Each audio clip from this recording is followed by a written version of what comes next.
He's dead. I said, sure enough, this guy's dead. I said, oh, I need to find his address or something. I need to go check on him because he's dead. I get this long email. I was at church. I get my phone I'm going home. My phone is going off, and it's because I'm getting a long email. And it's this, I don't know what happened. I told you all I couldn't be there, and all this kind of stuff. And I'm like, dude, it's okay. I'm just glad you're alive. But I thought about that.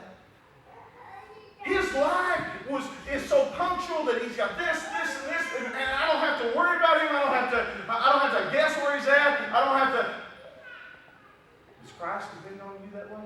Can he depend on you that way? Can he see you that way? Day in and day out. This is what I am. This is that. This is what I'm about. This is the step I'm taking every day, every day. Why? Because I belong to the church.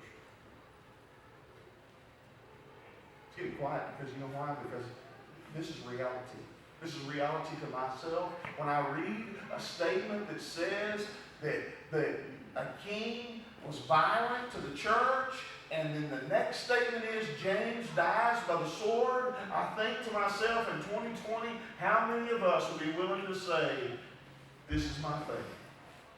You can do a lot of things to me, but you're not going to take my faith.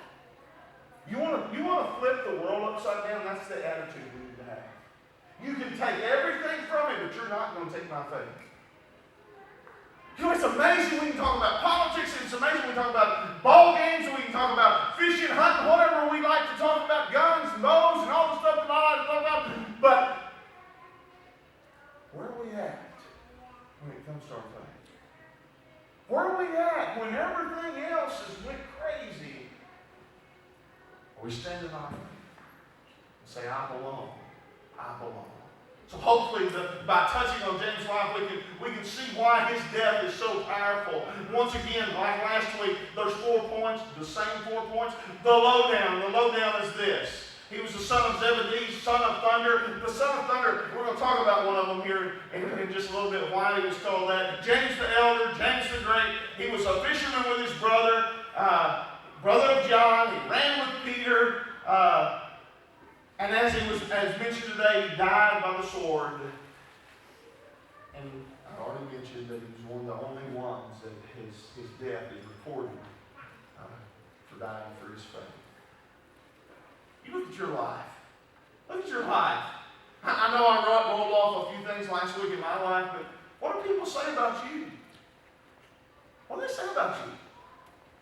I'm not talking about what you want to put on Facebook and make everybody think that you're this. Right? I was working with somebody one time and she was going to do this match, whatever, Christian Mingle, something, online. And she went, Match.com, I think, whatever it was. And she went and had this glamour shot done. Big old glamour shot. And so I come through, she was an office worker at a funeral home I was working at that particular time. And I come through there and I said, what are you doing? He says, I'm putting my glamour shot on this Match.com. I said, that ain't how you look. She had it up on her screen there. That didn't go over well. Travis kind of got that too. So that probably didn't go over. It didn't. But I was honest. I said, you don't look like that. He said, well, he don't know that. I said, he will. He sees you in the flesh. You don't look like that. She said, shut up, get out of here. Let me get back to my business. And so she puts this picture on there, and all of a sudden I'm in the office. I've been dealing with a family, and I come out, and I'm at my computer, and I hear this ding, ding, ding, ding, ding. And her computer is just going ding, ding, ding, ding, going crazy. Reply after reply after reply. Send me this, send me that. And I'm saying, see? He thinks you're glamorous. She said, shut up! I said, you're not glamorous! You're you!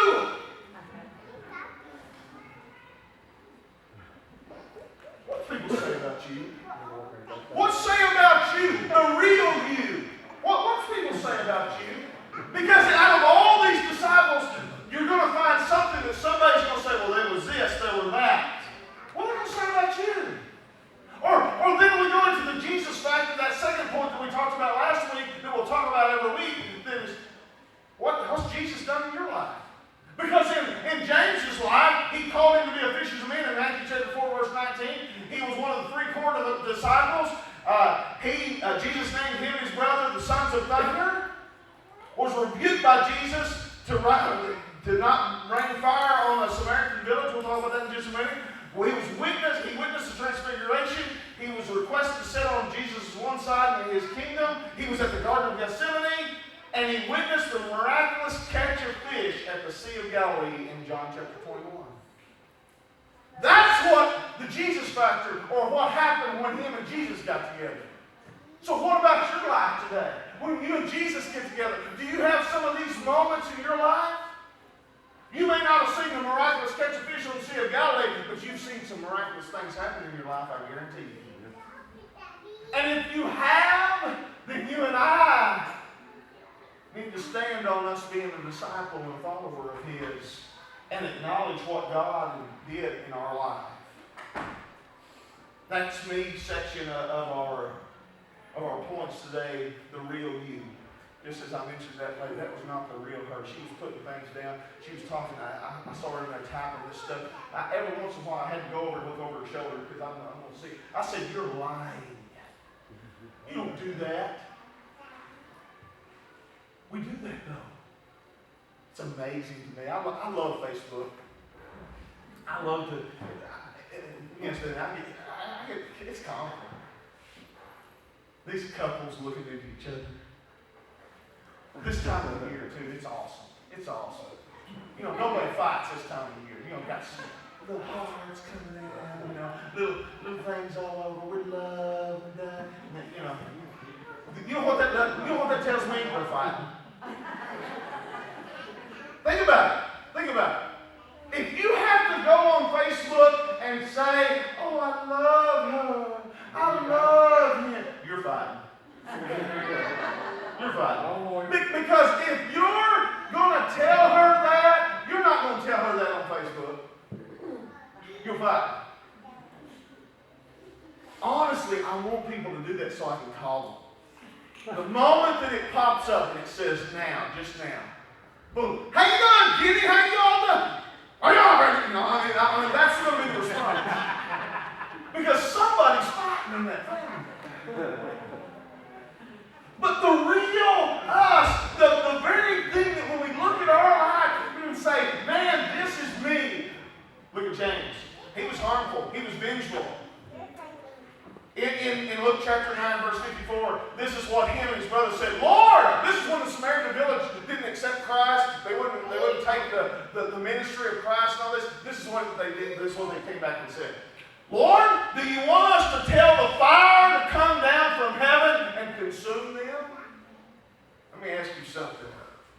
Are you vengeful? You a little harmful sometimes? I'll be honest with you, some of us got a mouth that don't need to open sometimes, right? Huh? Do you see what they did? Do you see what James was a part of? He was harmful. We have people that sitting in the church today, they're all nice and lovey-dovey when they're sitting in the church. They go out here and talk like the devil. Huh? Think about that for a minute. I'm talking about just your attitude, just the way you look, just the way you talk, just the way this. I had a guy last night called me and said, "Sarge, I got a problem. I got somebody over here at the vet school, and they're just glaring at me." Join my world. That just happens. That's just what, yeah, it just happens. Now, I should have said, "Hey, is that Carol?" No. It was Sarah. But when you look at your life, how are you? James was vengeful. He was harmful to those around him. Number 2 in the "that's me" section is he was self-centered. He was conceited. Have you ever met anybody like that? We all get that way if we don't watch it. I can do no wrong, right? Give it to me. I'm the best. I love how we tell ourselves we're the best. I've got it all under control. I can handle this. I can do this. And him and his brother did this in Mark chapter 10. They said this: "Grant us to set one on your right hand and one on your left hand when you go to your That's pretty conceited, wasn't it? That's pretty, hey, I want this, I want that. We look at them and we say, oh, I can't believe that we do it every day. God, I deserve this. You don't get that job with pound like a little old 2-year-old, right? We don't get that new car, we don't get this, or we don't get that. We want to throw up a table. You know, I saw people trying to get a car one time, and we were sitting in there, and they told me, you don't have good enough credit, you don't have this.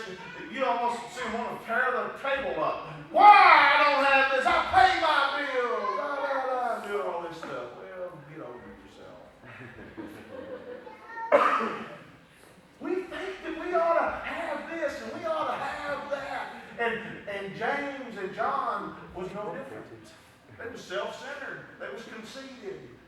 But let me tell you about today's scripture. The third thing under that "that's me" section was this, and this is the honest truth about James, is this. Even though you and I have all the bad stuff that we have in our life, hopefully you and I can say this about ourselves. He was committed to Christ, and he was courageous to the end. Because it says that he was put on the chopping block because he belonged to the church. That tells me that he showed his faith.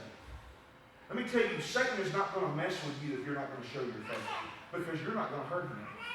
If you're out living for the world, he's not going to worry about you. You know why? Because you're not hurting him. Matter of fact, you're helping him.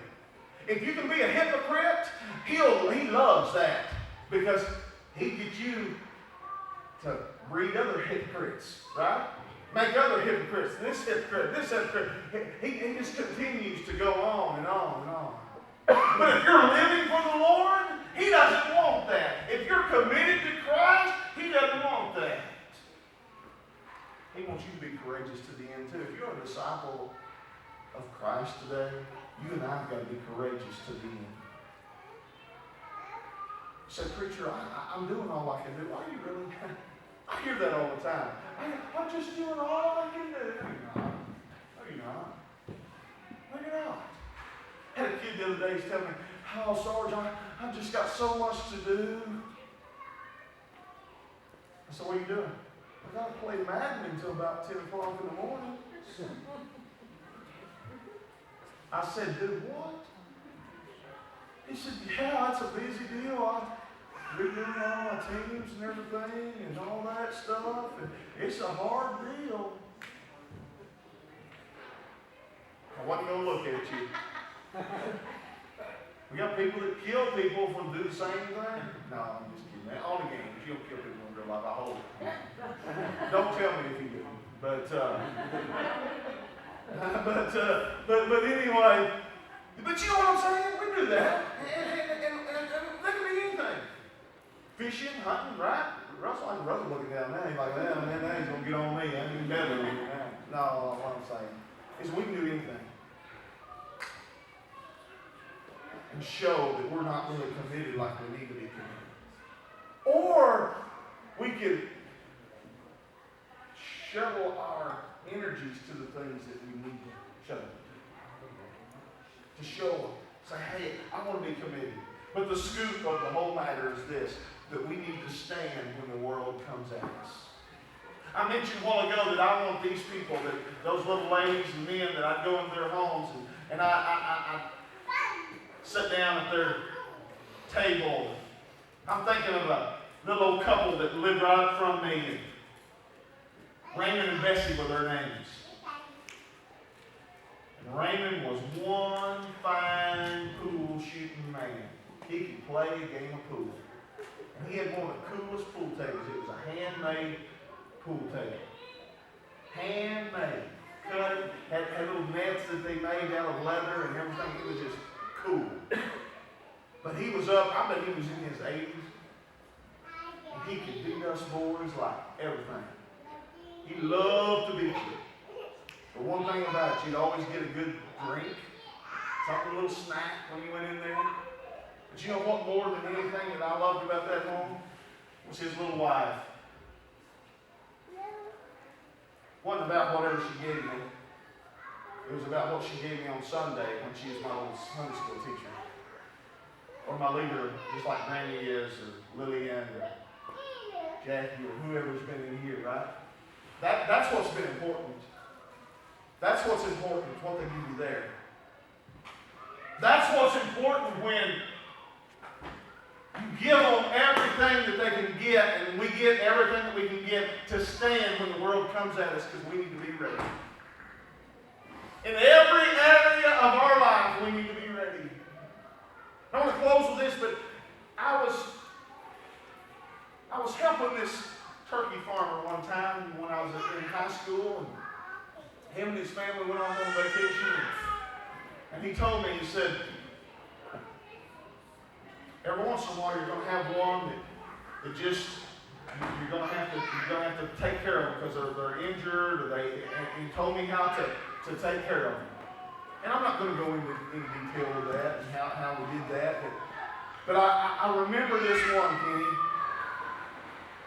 And no matter how much that I tried to put him out of his misery, his old head would keep coming up. And I'd say, just die, you crazy thing. Just die. And I told him when I got back, I said, I think I got the bionic turkey on your place. He said, yeah, sometimes they don't want to quit. And I thought about that. How many times when you've been deep down, when everything in the world has come down on you, and the world's come down, and you've been persecuted, or you've got somebody that's saying, I'm going to come violent against the church. I'm going to come violent at your workplace. I don't want to deal with you because you're a Christian. You're this or you're that. How many times do you get up still? One of the things that I admire so much about an athlete is especially football, when they come and they get hit, and they get hit, and they get hit, and they limp, but they still get up, and they still get up, and they still get up, and they still line up, and they still line up. You and I have got to look at being a disciple that no matter what comes our way, you and I must stand. No matter what comes our way. You get knocked down, you get back up. You get knocked down, you come back up. Do not lay there. We live in a world today that we just want to lay and hope the world will pass by. I'm here to tell you it will not pass by. You will have to get up. Get up. You get knocked down today on the 9th day of February, on the 10th day of February, you get up, you put your boots on, you button your shirt, spiritually speaking, and you do what you need to do. God needs us. Amen? He can find anybody. I'm going to tell you that. Some of you are sitting here saying, well, I hope he gets somebody. No, he wants you. You need to quit making excuses. I need to quit making excuses. He wants you to be a disciple for him. And if you're here today and you've never accepted Christ as your personal Savior, then you are not on the road you're supposed to be on. Or maybe you're here today and you're on the sideline. You're saying, well, I feel good. I played baseball one year. Baseball, 1 year.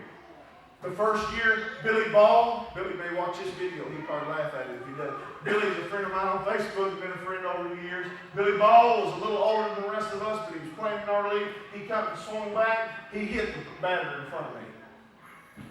I said, I'm done.